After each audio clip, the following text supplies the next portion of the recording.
ইয়াত মোৰ জ্যেষ্ঠসকলে আহি ইয়াত যি ধৰণে স্বতঃস্ফূৰ্তভাৱে আজি উৎসৱত অংশগ্ৰহণ কৰিছে তেখেতসকলে আমাৰ লগত যিটো সহায় সহযোগ কৰি আমাক যিখিনি সাৰুৱা ভাষণেৰে আমাক দলগাঁওবাসী ৰাইজক যথেষ্ট অনুপ্ৰেৰণা কৰিছে তাৰ কাৰণে তেখেতসকলৰ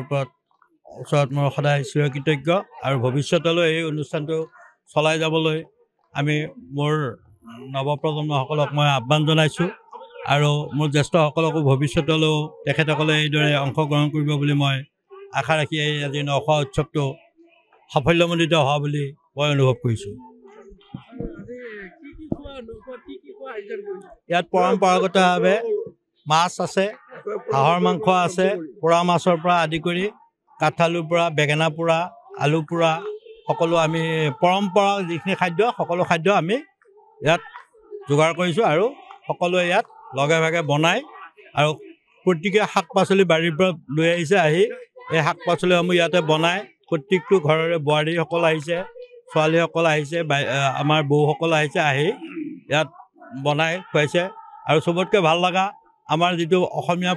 পৰম্পৰা দৈ আৰু চুঙা পিঠা সেইটো প্ৰত্যেকৰ ঘৰৰ পৰা আনি এই দৈ আৰু চুঙা পিঠা আনি ইয়াত খুৱাইছে ৰাইজে। আমাৰ এই বৌৰ নেতৃত্বত আমাৰ সোণপ্ৰভা বৌৰ নেতৃত্বত এইখিনি কৰিছে, সঁচাই বৰ ভাল লগা হৈছে আৰু এই উৎসাহটো বৌৰ যিটো উৎসাহ সেইটো ভৱিষ্যতলৈ চলাই যাওক। আমাৰ প্ৰদীপ ঘোষদাৰ বৌয়ে বঢ়িয়াকৈ ক্ষীৰ বনাই লৈ আহিছে, আহি গোটেই ৰাইজক ভগাই খুৱাইছে। আমাৰ প্ৰণতি খুৰীয়ে আচাৰ বনাই লৈ আহিছে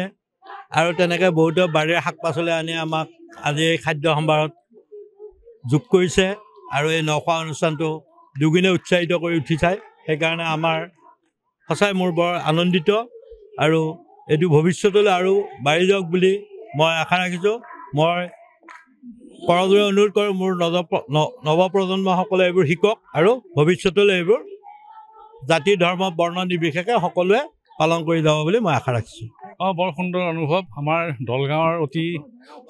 সকলোৰে অতি আকাংক্ষিত এটি অনুষ্ঠান, ষষ্ঠ বাৰ্ষিক নখোৱা অনুষ্ঠান আৰু আমি ষষ্ঠ বাৰ্ষিক অনুষ্ঠান বৰ সুন্দৰভাৱে পালন কৰিলোঁ। আমাৰ আজি এই অনুষ্ঠানটোত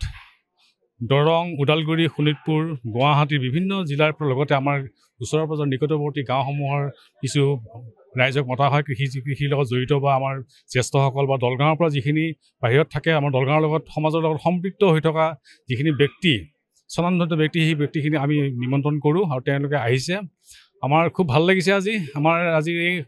অনুষ্ঠানটোত সফল ৰূপায়ণ কৰাত তেওঁলোকৰ উপস্থিতি আমাক বহুত উৎসাহিত কৰিছে। সংঘৰ সৌজন্যত যিটো কুলেন হাজৰিকা দেৱে সমাজকৰ্মী ৰাইজক যেনেকৈ আনডিভাইডেড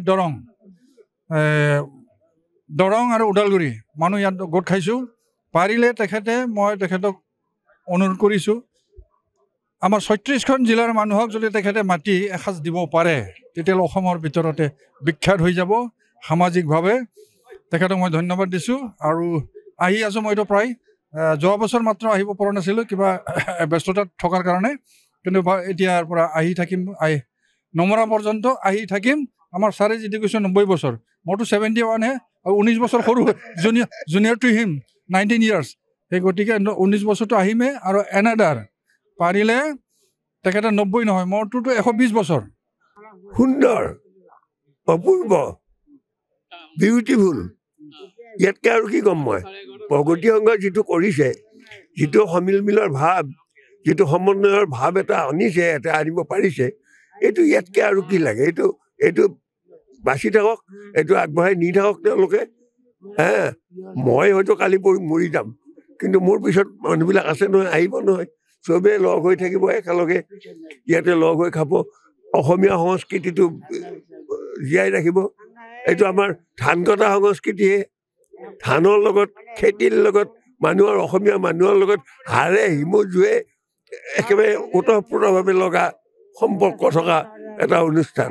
এই অনুষ্ঠান কৰাৰ কাৰণে মই দলগাঁও প্ৰগতি সংঘক ভুৰি ভুৰি ভুৰি ভুৰি মই প্ৰশংসা কৰিছোঁ আৰু যদি মোৰ এই ৯১ বছৰ বয়সত মোৰ যদি কিবা আশীৰ্বাদ দিব পৰা ক্ষমতা আছে মই আশীৰ্বাদ দিছোঁ তেওঁলোকে আৰু উন্নতি কৰক আগুৱাই যাওক যথেষ্ট শান্তি পাইছোঁ যে দলগাঁৱৰ নিচিনা এখন সৰু ঠাইত দলগাঁও প্ৰগতি সংঘৰ উদ্যোগত এইবাৰ ৬ষ্ঠ বাৰ্ষিক নখোৱা অনুষ্ঠান তেওঁলোকে অনুষ্ঠিত কৰিছে ইয়াত বিভিন্ন আমি দেখিবলৈ পাইছোঁ বিভিন্ন জাতি জনগোষ্ঠী ভাষা ভাষী ধৰ্মাৱলম্বী মানুহৰ এটা মিলনভূমিত পৰিণত হৈছে ই অসমীয়া জাতিৰ কাৰণে এটা ভাল চিম্পটম যে গোটেই ভাষা ভাষী ধৰ্মাৱলম্বী মানুহখিনিক যে নখোৱাৰ নামেৰে তেওঁলোকে একত্ৰিত কৰিব পাৰিছে এইটো আটাইতকৈ ডাঙৰ কথা গতিকে এইটো এটা পৰম্পৰা আমি ধৰি ৰাখিব লাগে আগন্তুক দিনবিলাকতো যাতে দলগাঁও প্ৰগতি সংঘই এই পৰম্পৰাটো ধৰি ৰাখি বিভিন্ন জাতি জনগোষ্ঠীৰ মাজত যাতে ভাতৃত্বৰ এনাজৰীডাল যাতে শক্তিশালী কৰে বিশেষকৈ ইয়াৰ যিজন উদ্যোক্তা প্ৰধান উদ্যোক্তা আমাৰ কুলান হাজৰিকা ডাঙৰীয়া তেখেতৰ মই দীৰ্ঘায়ু কামনা কৰিছোঁ আৰু এই অনুষ্ঠানটোতো মই দীৰ্ঘায়ু কামনা কৰিছোঁ যাতে এই অনুষ্ঠানটোতে যাতে আগন্তুক দিনলৈ যাতে এনেকুৱাকৈ বিভিন্ন মানুহৰ মাজত যাতে এটা সংমিশ্ৰণৰ সৃষ্টি কৰিব পাৰে এটা সমন্বয় সৃষ্টি কৰিব পাৰে ইয়াৰ দ্বাৰা কি হয় মানুহৰ মাজত যিবিলাক অশান্তি থাকে মানুহৰ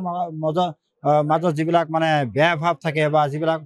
অপ্ৰীতিকৰ যিবিলাক ঘটনা হয় সেই গোটেইখিনি ঘটনা আমি এনেকুৱা কিছুমান অনুষ্ঠানৰ জৰিয়তে আমি নিৰ্মূল কৰিব পাৰি মানুহৰ মাজত যিটো শান্তি ভাতৃত্ব সমন্বয়ৰ যি এনাজৰীডাল এই এনাজৰীডাল আমি শক্তিশালী কৰিবলৈ সক্ষম হওঁ গতিকে এনেকুৱা অনুষ্ঠান সদায় অনুষ্ঠিত হৈ থকাটো আমি বিচাৰোঁ যিকোনো খবৰৰ বাবে যোগাযোগ কৰক 7099017330 লগতে 7099017110 নম্বৰত